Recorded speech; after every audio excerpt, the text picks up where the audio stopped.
Hey, it's Cesare Rocchi from Podrover, and you're listening to the 360 Entrepreneur with Yanni Lunga. This is episode 229, and in this one, we're going to look at some must-haves for podcasters. Here we go. Welcome to the 360 Entrepreneur Podcast, the show for entrepreneurs and small business owners who dream big and want to do bigger.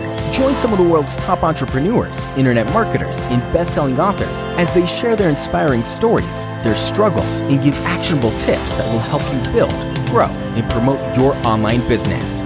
Here's your host, Yanni Lunga. Hey there, welcome to an episode that is all about being a better podcaster. And in today's interview, you're going to get some advice at 360 degrees. I'm talking about technical things, engaging your audience further, reviews, how to get more reviews, and all that great jazz. And we're going to do that with somebody who is doing quite a lot for the podcasting community, and is somebody who you have probably heard of. He's the founder of Podrover, which is a service that is going to help you big time when it comes to staying on top of mind with what's happening with your podcast. And I'm talking about Cesare Rocchi. The show notes page for today's episode is over at yannilunga.com/episode 229. All right, time to get started. Here's the interview with Cesare Rocchi from podrover.com. In this episode, we're gonna talk a few things podcasting. So if you're a podcaster, or perhaps you've been thinking about starting a podcast, you're in the right place. And we're joined by the Italian software developer, blogger, speaker, and podcasting enthusiast. He's the founder of Podrover, a tool that collects your iTunes and Stitcher reviews and lets you automatically share your favorite ones on social media. I want to say ciao, hello, and welcome to Cesare Rocchi. Hi, Cesare. Ciao. How's it going? How are things? Pretty good, pretty good. What about you? I can't complain, and it's always interesting when I get to interview somebody like you. I did a similar thing with Stefano Mongardi some episodes ago, where we are using English, but we are both speaking Italian as a mother tongue. So it's always interesting to communicate like that. Yeah. Fascinating. Yeah, to say the least. And as I said in the intro, you, Cesare, are very active in the podcasting space. You are an avid podcast listener. I know you're part of Facebook groups about podcasting. And more importantly, you're the founder of Podrover. And we're definitely going to talk about Podrover later on in the interview, because I know that it's something that can really help every single podcaster who's here with you and I. But before we do that, I have a couple of questions on other points. And one has to do with the domain, with the URL and the podcast RSS feed. I know that's something you're passionate about discussing. So when it comes to starting a podcast and we're thinking our domain, our URL, as well as our RSS feed, what are some of the things to think about and do? I'd say I'm almost anal about this, but let's start by saying that if you are just getting started and you don't already know if you are committed to your podcast, so you just want to try, maybe record a few episodes and put them out and see what's the response, then you're free to do whatever you want, essentially. So right. you can pick the cheapest or free service that you want to host your episodes. You do not need to buy a domain. Maybe you need a dedicated email, but you could use Gmail for that, and it's okay. You're just experimenting. You're playing. Have fun, and that's it. Right. But if you are committed, if you think podcasting is something that you are into in the long run, I think, first of all, you should definitely own your domain name. And I mean the first level domain name. So I recommend avoiding something like mypodcast.wordpress.com. Mm-hmm. WordPress is not going to go away anytime soon. It's going to stick around for 40 years. But in 41 years, that domain, of course, will not be valid anymore if WordPress fails or something horrible, knock on wood, happens. Whereas if you own your own domain, so mypodcast.com or .fm or whatever, first of all, you own it and you're responsible for that. And nobody can touch your domain name as long as you renew it, of course. Right. And the same is for the URL of your RSS feed, because that's essential. Probably the most essential thing for podcasters, for podcasts. You need an RSS feed, which is sort of like a manifest file. I mean, if you sell cars and you have 1,000 cars in your parking lot, you need a manifest file, which can be on paper or digital, which is a sort of a map, which, describes the car, where it's parked, the features, is it new, is it used, what's the price, and so on and so forth. And so if you're a car dealer, definitely you want to be responsible for that manifest file. And so you want to know in which drawer it is stored, or in which folder on your computer it is stored, who can access that, and so on and so forth. Who can read, who can write, and so on and so forth. And so given that it's a crucial tool for your job, you definitely want to take care of that. Maybe put it in a vault during the night, and so on. And the same, more or less, is for the RSS feed of your podcast. If you own your domain, so mypodcast.com, you can share your feed at mypodcast.com/feed.rss. And nobody ever is going to touch that. As long as you have a DNS service that resolves that URL and a server that serves that file, you are fine. And I mentioned this because I've seen many convoluted situations in which a podcast started on SoundCloud, and again, if you're playing, it's fine. But then you start getting serious, and then you move off of SoundCloud and you go to another service. Right. And, the first thing you need is to redirect the SoundCloud RSS feed to another RSS feed, and that's redirection number 1. And then after a few years, if you decide to migrate again to another service, you need a second redirection. Now, podcatchers, iPhone applications, Android applications, browsers, all manage this. But the best option is, of course, is always accessing a web page or a file or an RSS feed directly, instead of going through a bunch of redirections which delay the response whenever you request a file. And so maybe unwittingly, you build this chain of redirections, and that means you don't have full control of your podcast address anymore. Much like you don't have full control on the manifest file of your cars. And one could say, okay, but if I change service and hosting company, I mean, I can go to iTunes and update my RSS feed, and iTunes will pick the change up in a few hours, or at worst tomorrow, and then I'm all set. And you're right, but keep in mind that there's also a bunch of people that subscribe to your podcast using the RSS feed directly. So they don't go through services like iTunes or Stitcher to listen to your podcast. And of course, if you change the URL of your RSS feed, there's no way you can tell them. You can get in touch with them and say, hey, we have updated I have updated the URL of my RSS feed, because you don't have a direct.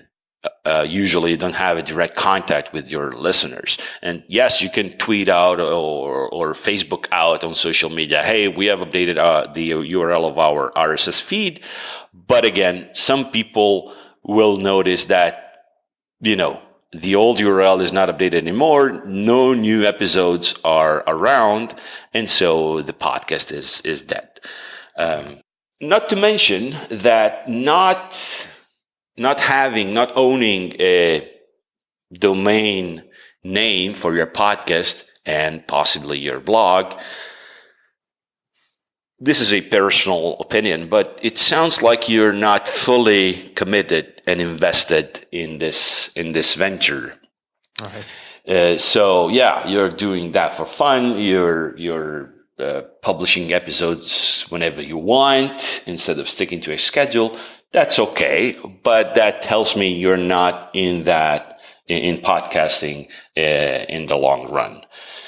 And we've said that the RSS feed is the key to any podcast, but there's a bunch of details around this. I already mentioned the domain name. Also, I think it's important to have an about page. Not just the description of the podcast on iTunes and Stitcher and Google Play and so on, but on your domain name, why not putting an about page? I mean, if I were some governor in the US or in Europe, I'd make it mandatory for every domain name to have a /about page that describes, the website and what's going on this domain. And as far as I remember, in Germany, it's mandatory. But anyway, as a job, as a podcast enthusiast, also as a human being, I browse a lot of web pages dedicated to podcasts and podcast hosts and podcast networks and so on. And you have no idea how many pages I stumble upon, how many websites I stumble upon that do not have an about page. And if they do have an about page, it's either the default WordPress page, or there's a description of the podcast, but for example, there's no name of the host or hosts. So if I ever want to get in touch with with the producers or hosts of the podcast, I don't know their names. So I cannot write, hey, first name. I recently subscribed to your podcast and I find it really interesting, and especially this episode was great. So please go on and such and such. So there's some podcasters out there, and it's totally okay, that are so focused on, the podcast, the content of the podcast, the quality of the audio. There's people that spend, hundreds of dollars a month for gear and discussing the best microphone and so on and so forth. Again, totally fine, but they forgot details like this. So how to get in touch with me, how to ask a question that I might answer in the next episodes, and so on and so forth. And finally, maybe also, but again, this is a very personal opinion, in the about page, you might want to say why you are running this podcast.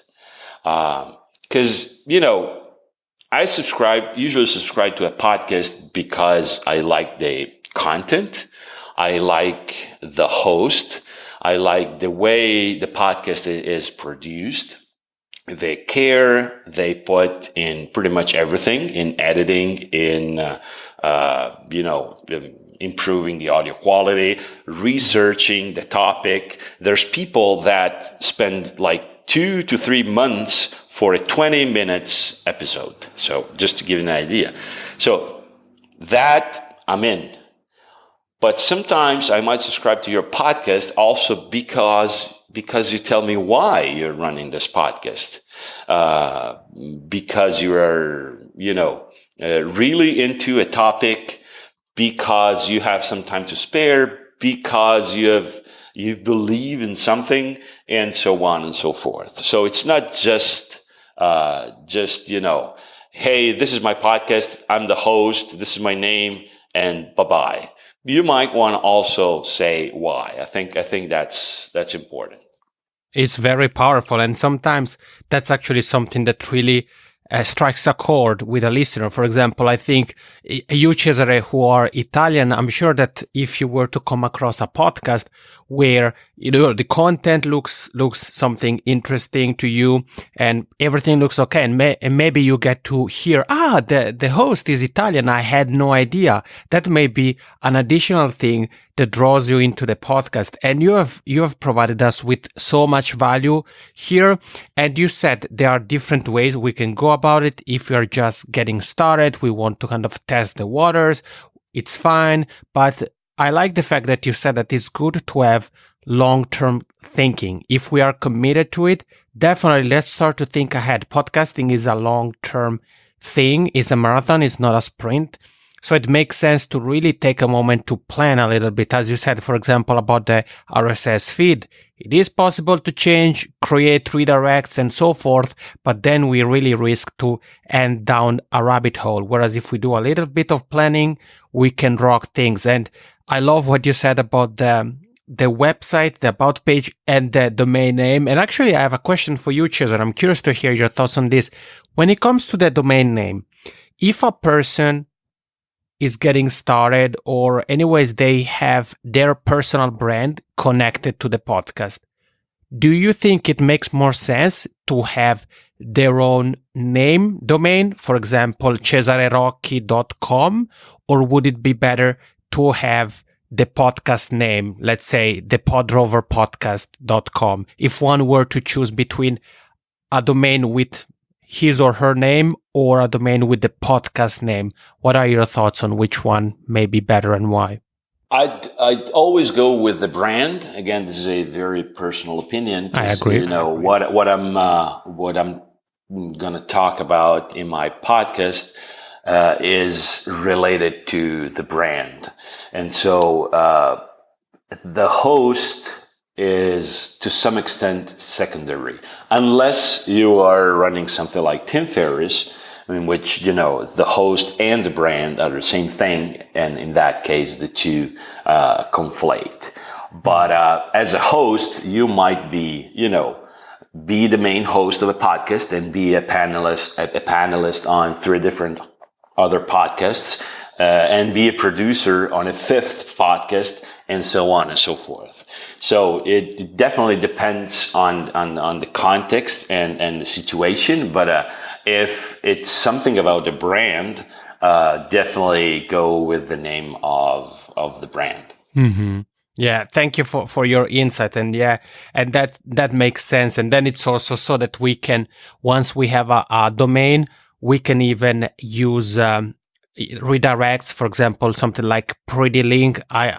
I use it, so maybe I may have one specific website or one main website, and then some subsections of the website, they have their own domain. For example, I don't know, if one were to type thepodcasterlab.com, they type that into their browser, and once they hit enter, they are redirected to a specific page that is still on my domain, in this case, yanilunga.com. But as you said, Cesare, it really depends from the context, from the situation one is in. But that's definitely good advice. I liked that you talked about the role of the about page, how to approach it, making sure that there is an easy way for people to know how to contact us and how to direct us, how to refer to us.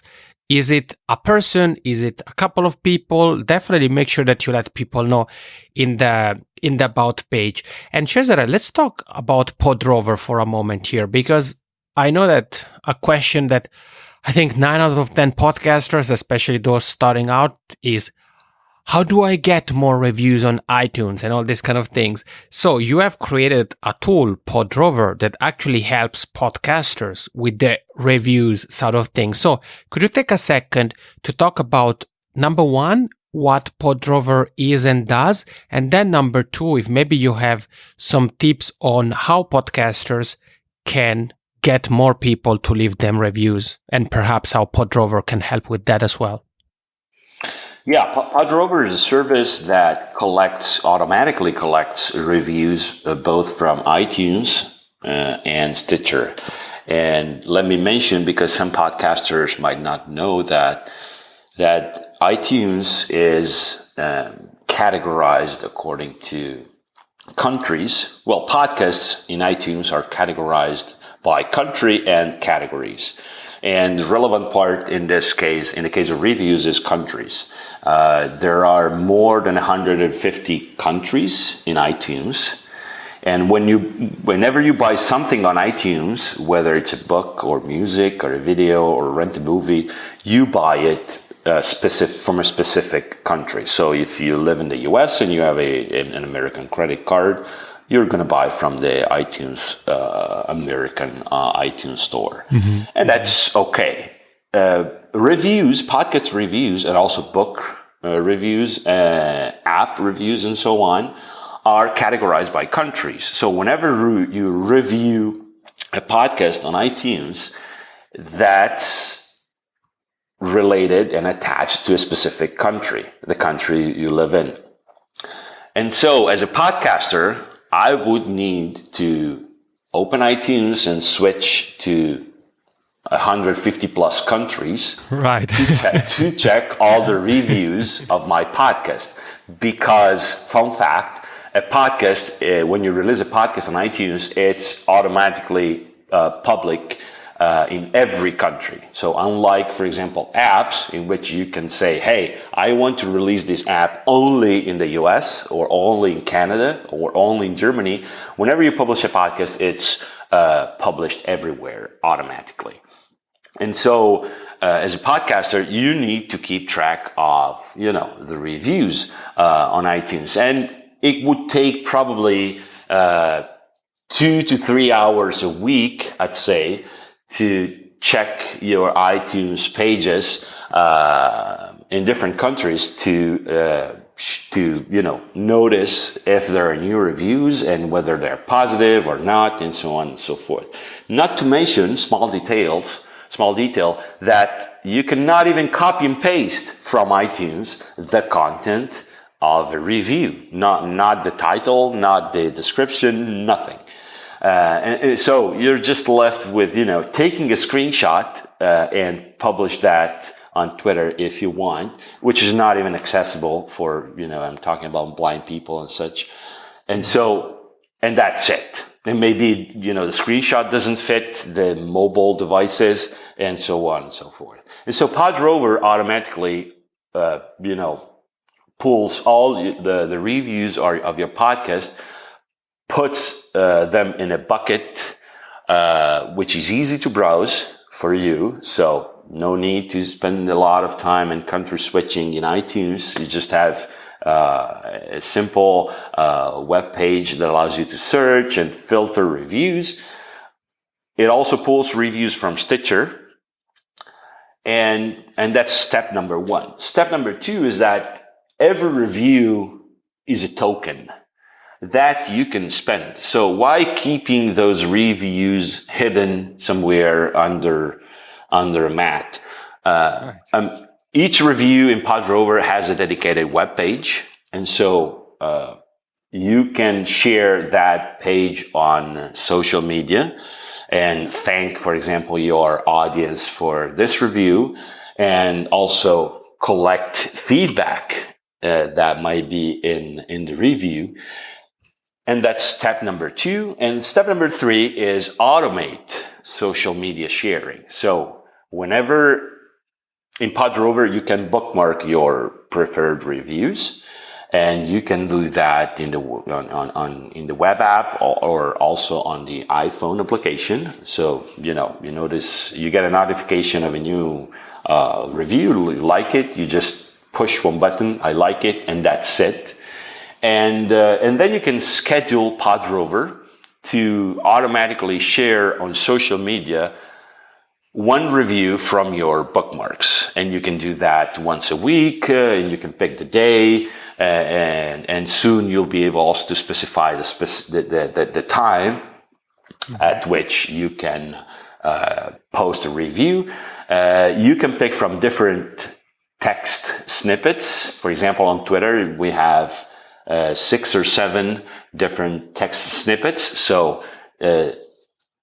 it's not that you always post the same message, changing the URL of the review, and that's it. I mean, you can you will not sound boring, and of course that's automated. So you just need to bookmark your reviews, and that's it. And Podrover does the job on your behalf. And I know podcasters love automation. Yes, we do. Well, thank you, Cesare, for first of all, for giving us, or actually, let me take a step back. Thank you, first of all, for creating Podrover. Thank you for telling us more about it. And yeah, I've been using it myself, and I like the fact that you started by talking about the iTunes store. So you said, and that's important. And some podcasters don't even know this, that you may be based in the US and maybe you're checking your podcast page on iTunes US and you're like, oh, I'm not getting reviews. And you may not know that you have a good following in the UK or in Australia or in Japan or in Finland, and people do leave you reviews, but you just don't see them because you're looking at your podcast page from iTunes US. So as you told us, Cesare, pretty much every country has their own iTunes page. So we could spend hours browsing through our podcast page on iTunes US, iTunes Canada, iTunes here, iTunes there. Or we can use something like Podrover that automatically tracks what's happening across all the different iTunes pages or countries. Stitcher you mentioned as well. So that's basically the one-stop destination to get to know more about what's happening with the podcast. And you said we can automate the shout-outs that we give to people who leave us review, which is great.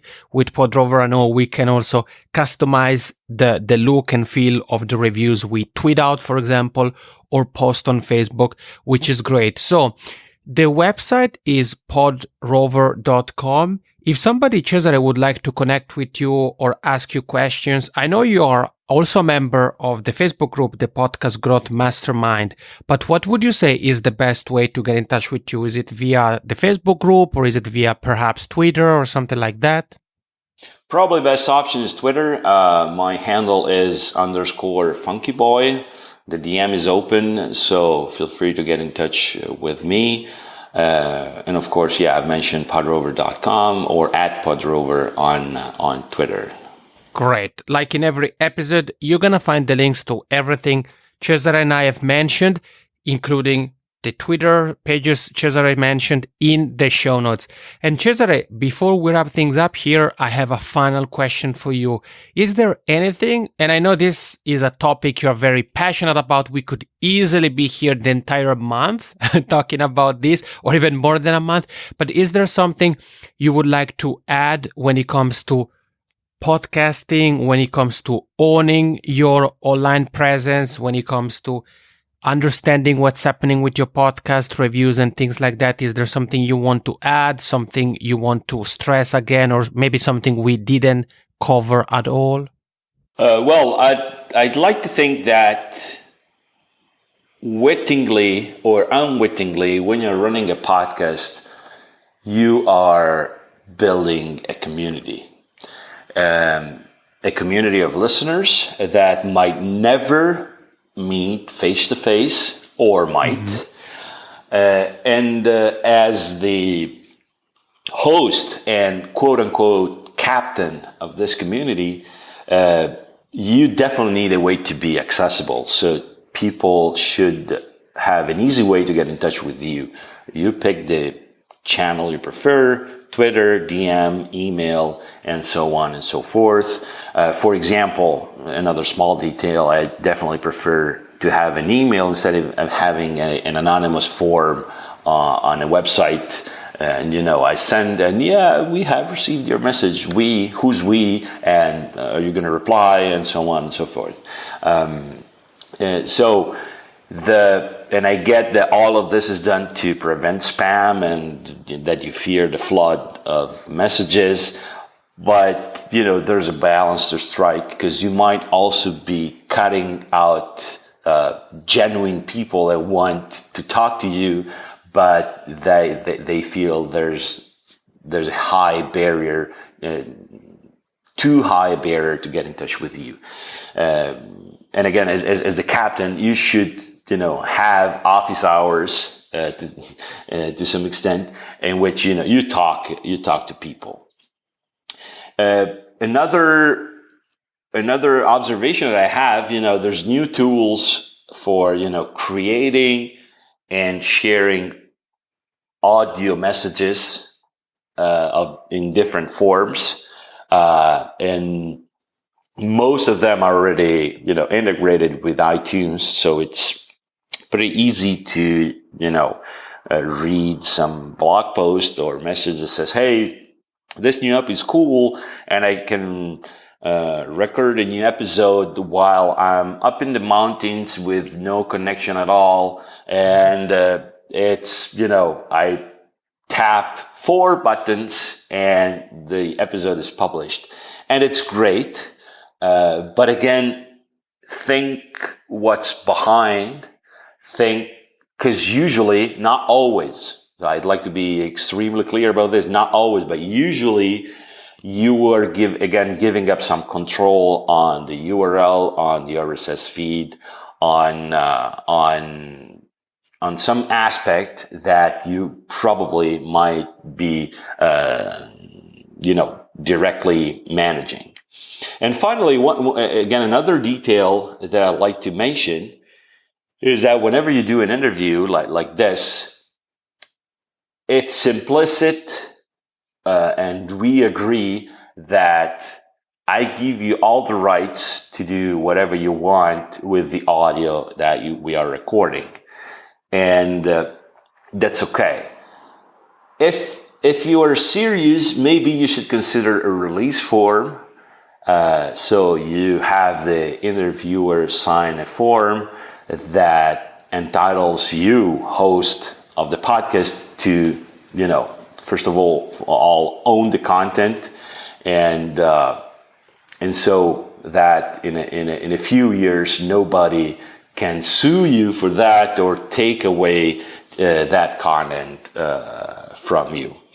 And again, I'm not a lawyer, so maybe you should talk to a lawyer about this. There might be different clauses. I definitely keep it simple because, as a podcaster, as also as an interviewee, I don't want to read a 40-page document before, recording an episode. But definitely consider that as something important, again, if you are into podcasting in the long run. Yeah, the last point you touched upon, Cesare, is a very good one. And it's also possible, for example, I have to double check because I have changed the tool I use for scheduling interviews. But I remember that the way I set it up, the previous one, it was so that when a guest were to look for a specific date and time that works for them, they would see a message that basically served as a release form that said by scheduling a time and doing the interview, you agree, and then all the things you mentioned. So it's important to really cover all the bases. And as you said, it's a good thing. You may want to check with a lawyer or somebody like that, but also keep in mind that it's something that isn't complicated. As you said, Cesare, it doesn't have to be a 40-page long document. It can be something as simple as 2 or 3 sentences, but I think it's definitely a good thing to at least include the possibility and let the guests know. Let's say if you do speaking, for example, to let the guests know that some of the content may be used in presentations at conferences or something like that, or if all the content is going to be used only for the podcast and nothing else, then you can let the guest know. Cesare, I want to say thank you so much for your time. Thank you for being here on the 360 Entrepreneur and for telling us more about Podrover, about podcasting, and some of the things to think about and do to really make sure that we own our podcasting platform and presence. I really appreciate it. Well, thank you for having me. It was great. I'd like to mention one last thing, and definitely, I suspect it's a question that you get a lot: how to get more reviews on iTunes, right? Yeah. So, of course, I don't have a magic recipe, but part of my job is, browsing podcasts and see the trends and the charts. And by the way, let me mention another service that I'm working on. It's called podcharts.co. Feel free to visit that. And how to have more reviews? Well, first of all, ask for reviews. I mean, even big podcasts like, Gimlet's Reply All, maybe not every episode, but they usually at the end they mention, hey, give us a review on iTunes. This helps other people discover the podcast, and so on and so forth. And from my perspective, I mean, Reply All or big podcasts like those don't need reviews to get discovered and to get famous, but yet they ask for reviews. So even the pros ask for reviews. Second, if you start asking, don't stop asking. I mean, it's just, one or two sentences, 8 seconds in it. So it's nothing even in a short episode. And finally, maybe you can, reviews may be a way to engage with your community. And again, as the captain, you should be involved in this. And so maybe you could run, for example, a giveaway. And there's support for this in Podrover. You run a giveaway, for example, it might be, hey, I'll raffle through all the new reviews from today. So next week, we'll have a winner, and the winner will win, and you pick the prize. Because you know better than me your audience and what they're into. And then you use Podrover just to raffle through all the new reviews that you got. And so that can be a pretty nice way to first get involved with your community and to have more reviews on iTunes. There you have it. Thank you, Cesare. And we are back. You heard it. There are different things you should think about, not only when it comes to owning your digital real estate, the technical side of the conversation Cesare and I had, but also when it comes to your community, building, engaging, and growing the community of people who gravitate toward you and your content. A final reminder, the show notes page for today's episode with the links with everything Cesare and I have talked about is over at yanilunga.com/episode 229. And there you're also going to find the link to the Podcast Growth Mastermind. The Facebook group that you're more than welcome to join is completely free. We are over 1,700 podcasters and podcasting experts from all over the world. And Cesare is there as well. So if you have questions for Cesare, for me, or you simply want to become part of the community, once again, check out the show notes page over at yanilunga.com/episode 229. Thank you for listening to the 360 Entrepreneur Podcast. For more tips and tools, head over to www.yanilunga.com.